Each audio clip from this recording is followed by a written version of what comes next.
Yo l'équipe, c'est Gauthier, j'espère que vous allez bien. Aujourd'hui je vais vous parler d'un grand champion, une des personnes les plus inspirantes qui m'a été donnée de rencontrer. J'ai eu la chance de le croiser à de nombreuses reprises, notamment en 2013 au Japon. Il était là pour représenter le Chili et moi la France. On était chacun champion représentant de nos pays. Mais si je vous parle de lui aujourd'hui, c'est pas parce que c'est le meilleur freestyler de tous les temps, pas parce qu'il a les tricks les plus incroyables du monde, mais parce que son histoire est tout simplement incroyable, car malgré sa maladie, il a su s'imposer comme étant l'un des meilleurs freestylers du monde. Aujourd'hui, je vais vous parler de Juan Roberto. En effet, Juanjo est atteint de phocomélie, une maladie ultra rare qui empêche le développement des membres extrêmes du corps humain. Et vous l'avez compris, dans son cas, c'est les bras. Et l'enfance de Juan Roberto n'a pas été toujours facile. Le regard des autres enfants à l'école, les moqueries, il avait beaucoup de mal à aller vers les autres.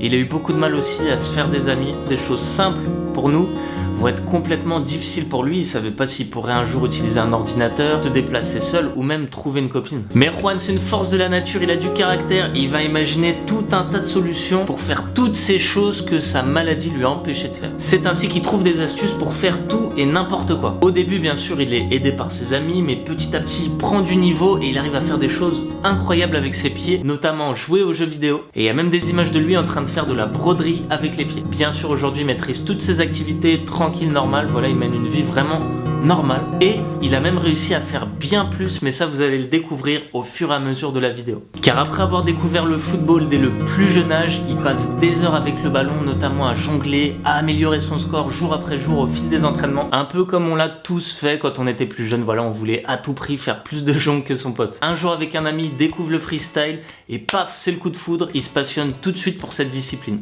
Alors forcément, il galère d'autant plus que pour lui, ça a dû être vraiment difficile au niveau de l'équilibre de pouvoir balancer son corps parfaitement. Et forcément, il doit puiser énormément sur sa force abdominale. Au fil des entraînements, il a réussi à trouver des petites astuces pour utiliser son corps d'une manière différente et réaliser tous ces gestes-là. Au fil des jours, une fois les heures d'entraînement cumulées, il obtient un niveau suffisant pour commencer à réaliser des shows devant un public et gagne énormément confiance en lui grâce à ce sport. Et ce qui est fort chez Juan, c'est qu'il a su tirer profit de son handicap et il a su en faire une force. En fait, comme depuis tout petit, il a dû utiliser beaucoup ses pieds et ses jambes pour remplacer ses mains, donc forcément en amenant ses jambes au niveau du buste, il a développé une énorme souplesse. Il a su tirer profit et développer des gestes uniques que seul lui arrivait à faire. Et ça, quand tu fais du freestyle, c'est vraiment le must, le nec plus ultra, c'est ce qui te va donner des points. En ayant cumulé toutes ses forces et toutes ses heures d'entraînement, il décide de s'inscrire au championnat du Chili en 2012 dans la catégorie valide. Il n'y avait pas de catégorie paralympique, du coup lui il se dit fuck, c'est pas grave, je vais participer, je vais kiffer et je vais affronter voilà tout le monde, tous les Chiliens qui viennent pour obtenir le titre de champion de leur pays, mais aussi une place qualificative pour le Red Bull Street Style qui avait lieu au Japon.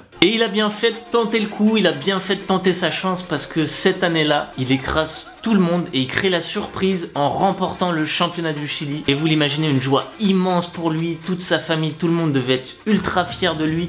Même on sentait une vraie ferveur dans le public ce jour-là, un moment qui doit être encore gravé dans sa mémoire à mon avis.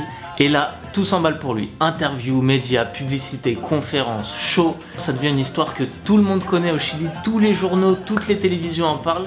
Et il devient une star comme ça du jour au lendemain. Mais Juan, il est pas du tout du genre à prendre la grosse tête vu toutes les embûches et le chemin qu'il a dû parcourir. Il utilise sa notoriété pour servir des bonnes œuvres comme le Téléthon. Il rend souvent visite aussi à ces gens-là qui l'avaient beaucoup aidé quand il était plus jeune. Et il devient un véritable modèle pour tous les jeunes qui, comme lui, ont un handicap et rêvent de mener aussi une vie normale, accomplir des choses et même de devenir des personnes incroyables comme Juan Roberto a su le faire. Parce que vraiment, je sais pas si vous réalisez l'exploit, mais pouvoir s'imposer face à des valides alors qu'il a pas de bras et les battre en freestyle sur ce terrain-là, vraiment dans cette discipline, c'est incroyable d'avoir réussi à faire cet exploit et à devenir champion national. Et Juan, c'est pas que les jambes, c'est aussi la tête, car quelques années après, il obtient son diplôme à l'université en tant que graphiste, en étant l'élève le mieux noté de sa promotion. Donc voilà, encore une fois, la preuve que lorsqu'on croit en soi, on peut se surpasser et devenir le meilleur dans tous les domaines. Il m'a raconté une anecdote incroyable à ce sujet. Un jour, il a décidé de se présenter à un entretien d'embauche, donc forcément, il fait un petit mail, il envoie son travail, etc. Et les équipes décident de le rappeler parce qu'ils apprécient énormément son travail. Une fois qu'il arrive, il n'avait pas du tout prévenu de son handicap. Une fois qu'il arrive le jour J pour faire son entretien, vraiment toute l'équipe était choquée, car pour eux, c'était impossible qu'une personne sans bras puisse réaliser des designs, des graphismes et des dessins comme ça. Comme ils le croyaient pas, ils lui ont donné un clavier, une souris et ils lui ont dit refais-moi un logo. Comme ça, ils ont pris un logo hasard, ils lui ont dit refais-moi ce logo. Et là, il a mis tout le monde d'accord, il a refait ce logo en utilisant le clavier avec ses pieds. Il était embauché direct juste après et vraiment voilà, cette histoire, je la trouve incroyable parce qu'il y a été au culot encore une fois, il a pas eu honte, il s'est pas caché et vraiment il a mis une grosse claque à tous les autres candidats. Parce que moi, franchement, si je vois ça, je demande à tous les autres candidats de rentrer chez eux. Voilà, terminé, on t'embauche, le tampon, CDI direct. Et c'est ce qui lui est arrivé, il a tout de suite signé en CDI. Et aujourd'hui, il a gardé son taf, mais en plus de ça, il fait des conférences dans le monde entier pour expliquer, raconter son histoire. Il continue de tourner dans des pubs, voilà, il fait ses conférences, il fait son taf, tranquille, vraiment tout se passe merveilleusement bien pour lui. Presque tout, parce qu'il restait un doute qui subsistait, on en a parlé en début de vidéo. Il s'est toujours demandé s'il pourrait trouver l'amour, peur d'être trop différent, trop comme ci, pas assez comme ça. Et forcément, c'est humain, je pense qu'on a tous ressenti ça un jour ou l'autre. Il a eu peur de finir sa vie tout seul. Sauf qu'un jour, il trouva l'amour. Et si j'ai voulu vous parler de son histoire, de cette histoire, c'est parce que pour moi ça va bien au-delà du football. Vraiment, c'est une énorme leçon de vie pour nous montrer que si on a confiance en soi, si on a confiance en sa personnalité, si on a confiance en ses défauts, surtout ses défauts, et ben on peut tirer une force de tout ça. C'est une force d'être unique. Et dans notre société finalement, on nous montre souvent qu'il faut rentrer dans le moule, qu'il faut être comme ci, comme ça. Et je pense personnellement qu'en rentrant dans le moule, finalement, on fera rien de spécial. On sera juste moyen, normal.